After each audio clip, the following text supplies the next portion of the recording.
इस वीडियो में हम परमाणु संख्या, द्रव्यमान संख्या, समस्थानिक व संभारिक के बारे में चर्चा करेंगे। परमाणु संख्या। परमाणु संख्या परमाणु संख्या को परमाणु क्रमांक भी कहते हैं, अंग्रेजी में एटॉमिक नंबर। Atomic number. देखिए परमाणु संख्या क्या होती है। मोसले ने अपने प्रयोगों के आधार पर किसी परमाणु के नाभिक में उपस्थित इकाई धनावेश के परिमाण को ज्ञात किया तथा उन्होंने परमाणु क्रमांक को निम्न प्रकार से परिभाषित किया। कॉपी में नोट करेंगे, किसी परमाणु के नाभिक में उपस्थित इकाई धनावेशों की संख्या या प्रोटॉनों की संख्या को ही उस परमाणु का परमाणु क्रमांक कहते हैं। पुनः सुनेंगे, किसी परमाणु के नाभिक में उपस्थित इकाई धनावेशों की संख्या या प्रोटॉनों की संख्या को उस परमाणु का परमाणु क्रमांक कहते हैं। इसे कैपिटल जेड से व्यक्त करते हैं। इसे जो है कैपिटल जेड से व्यक्त करते हैं। किसी भी उदासीन परमाणु में जो उसकी परमाणु संख्या होती है वह इलेक्ट्रॉनों की संख्या व प्रोटॉनों की संख्या के बराबर होती है। जैसे जेड बराबर होता है पी व ई के। जैसे यदि हम सोडियम की बात करें, सोडियम एक तत्व है, इसका परमाणु क्रमांक 11 होता है, परमाणु भार 23 होता है। तो इसका जो परमाणु क्रमांक है, परमाणु क्रमांक कितना है? Z बराबर 11। अतः इसमें धनावेशों की संख्या या प्रोटॉनों की संख्या भी कितनी होगी? 11 ही होगी। इसमें इलेक्ट्रॉनों की संख्या कितनी होगी? वो भी 11 ही होगी। तो इस प्रकार से किसी भी परमाणु का जो परमाणु क्रमांक है वह प्रोटॉनों की संख्या व इलेक्ट्रॉनों की संख्या के बराबर होता है। दूसरा, इसके बाद है द्रव्यमान संख्या।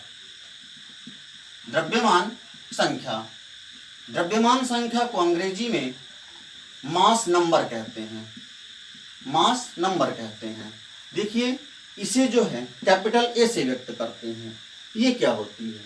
देखिए, किसी भी परमाणु के नाभिक में उपस्थित प्रोटॉनों की संख्या व न्यूट्रॉनों की संख्या का योग उसका परमाणु भार या द्रव्यमान संख्या कहलाती है। इसे कैपिटल ए से व्यक्त करते हैं। अतः जो ए है कैपिटल ए बराबर क्या होता है? प्रोटॉनों की संख्या प्लस न्यूट्रॉनों की संख्या। प्रोटॉनों की संख्या प्लस न्यूट्रॉनों की संख्या, और प्रोटॉनों की संख्या नाभिक में उपस्थित प्रोटॉनों की संख्या व न्यूट्रॉनों की संख्या को सम्मिलित रूप से न्यूक्लियन कहा जाता है। इन्हें सम्मिलित रूप से न्यूक्लियन कहा जाता है। अर्थात जो द्रव्यमान संख्या है वह न्यूक्लियन संख्या के बराबर होती है, वह न्यूक्लियन नंबर के बराबर होती है।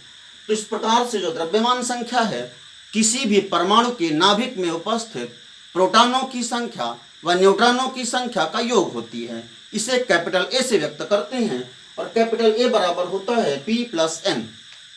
जैसे यदि सोडियम को यदि हम देखें, जिसका परमाणु क्रमांक 11 है, परमाणु भार कितना है? 23 है। अतः ए कैपिटल ए कितना है? 23 है। इसमें जो है आपको पता है कि जो परमाणु संख्या होती है वह प्रोटॉनों की संख्या के बराबर होती है। इसमें प्रोटॉनों की संख्या कितनी रहेगी? 11 रहेगी, प्लस न्यूट्रॉनों की संख्या। अब प्रोटॉनों की संख्या के बाद जो बचता है वो न्यूट्रॉनों की संख्या है, अतः न्यूट्रॉनों की संख्या इसमें 12 होगी। इसके लिए यदि हमें कोई भी इन तीन में से कोई एक भी चीज पता है तो हम, या दो चीजें पता है तो हम तीसरी चीज को निकाल सकते हैं। जैसे ए बराबर होता है P प्लस N। यदि हमको प्रोटॉन व न्यूट्रॉन पता है तब हम परमाणु संख्या गणना कर सकते हैं। इसी प्रकार से यदि हमें प्रोटॉन निकालना है, यदि हमें परमाणु द्रव्यमान संख्या पता है और न्यूट्रॉन संख्या पता है तो हम प्रोटॉन संख्या भी निकाल सकते हैं। प्रोटॉन संख्या बराबर क्या हो जाएगा? A minus N। इसी प्रकार से N बराबर क्या हो जाएगा? N बराबर हो जाएगा A माइनस P। तो इस प्रकार से हम प्रोटॉनों की संख्या व न्यूट्रॉनों की संख्या को ज्ञात कर सकते हैं। कोई भी दो चीजें ज्ञात होने पर तीसरी चीज को हम ज्ञात कर लेते हैं। तो इस प्रकार से द्रव्यमान संख्या को भी हमने देखा। इसके बाद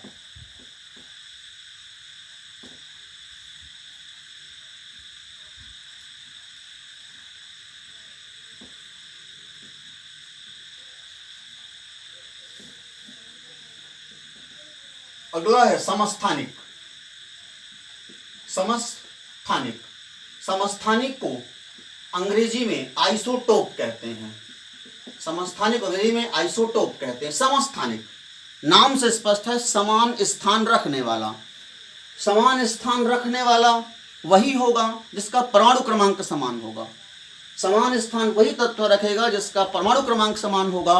अतः इसकी परिभाषा इस प्रकार से दी जा सकती है, कॉपी में नोट करेंगे।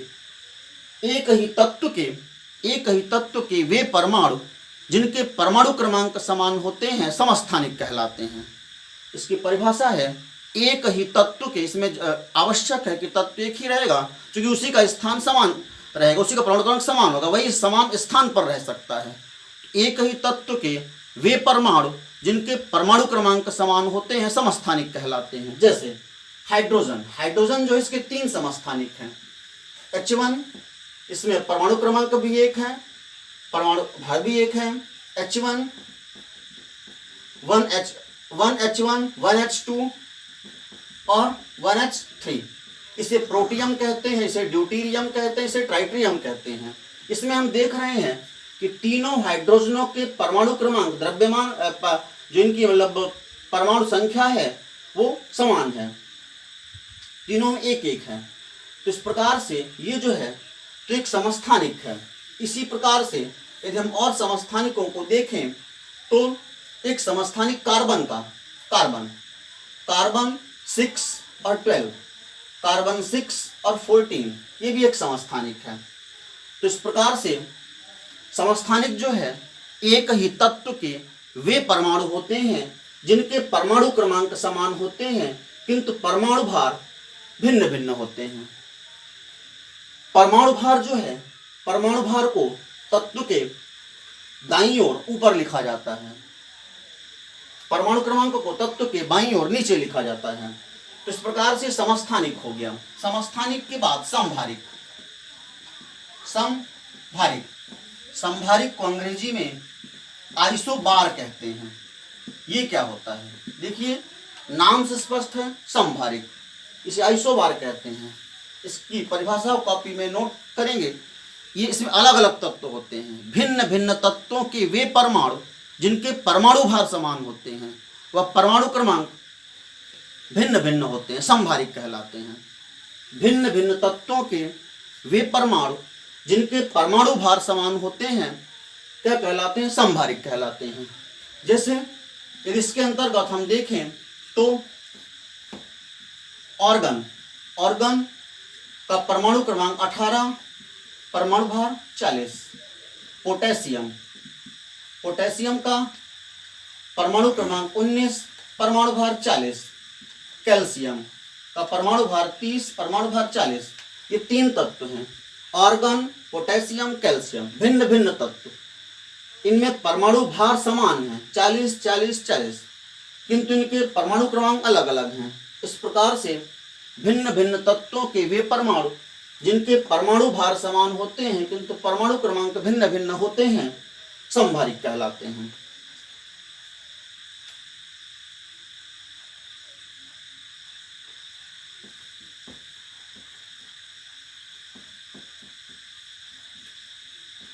इसके अलावा अब हम देखते हैं सम इलेक्ट्रॉनिक।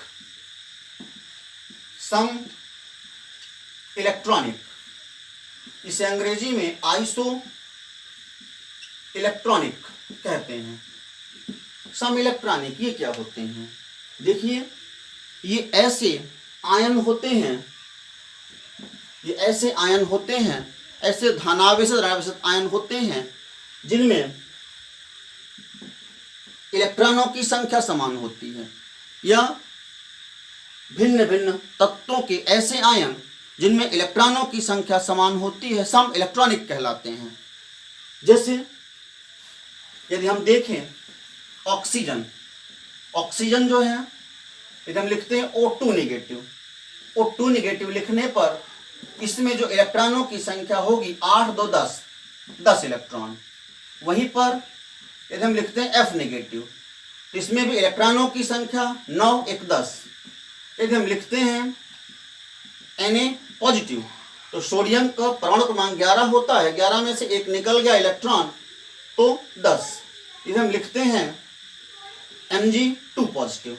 Mg2 पॉजिटिव में मैग्नीशियम का 12 होता है, 2 इलेक्ट्रॉन निकल गए तो 10 बचा। इसे हम लिखते हैं Al3 पॉजिटिव।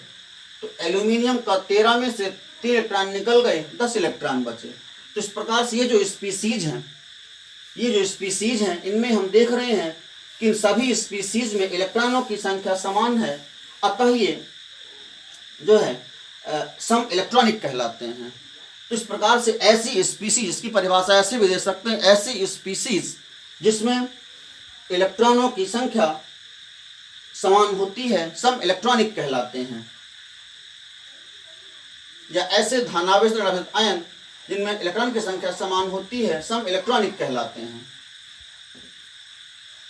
सम इलेक्ट्रॉनिक की बात अब है सम न्यूट्रॉनिक।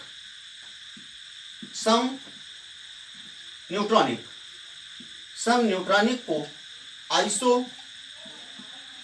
न्यूट्रॉनिक कहते हैं। देखिए सम न्यूट्रॉनिक क्या होता है, इसमें भिन्न भिन्न तत्वों के वे परमाणु जिनमें न्यूट्रॉनों की संख्या समान होती है, भिन्न भिन्न तत्वों के वे परमाणु जिनमें न्यूट्रॉनों की संख्या समान होती है सम न्यूट्रॉनिक कहलाते हैं। जैसे यदि हम देखें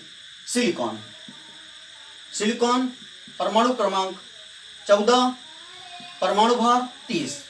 सिलिकॉन के बाद फास्फोरस परमाणु क्रमांक 15, परमाणु भार 31 के बाद सल्फर परमाणु क्रमांक 16, परमाणु भार 32।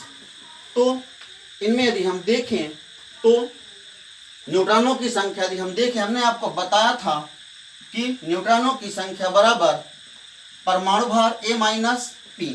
इस सूत्र को यदि हम लगाते हैं तो N बराबर परमाणु भार कितना है 30 और परमाणु क्रमांक के बराबर होता है प्रोटॉनों की संख्या के, तो 30 ऋण 14 तो बराबर 16।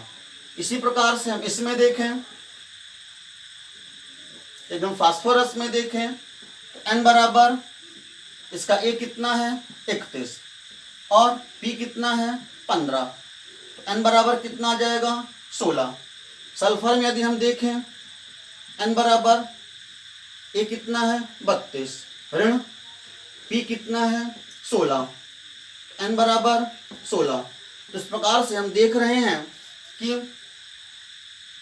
इन तीनों तत्वों में न्यूट्रॉनों की संख्या समान है। तो इस प्रकार से ये अलग अलग तत्व रहते हैं, भिन्न भिन्न तत्वों के वे परमाणु जिनमें न्यूट्रॉनों की संख्या समान होती है सम न्यूट्रॉनिक कहलाते हैं। धन्यवाद।